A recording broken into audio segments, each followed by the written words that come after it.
The aero models you see flying by are from the team based in Indore.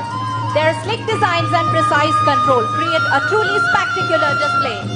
Each maneuver showcases their exceptional skill and dedication, transforming the sky into a canvas of aerodynamic artistry.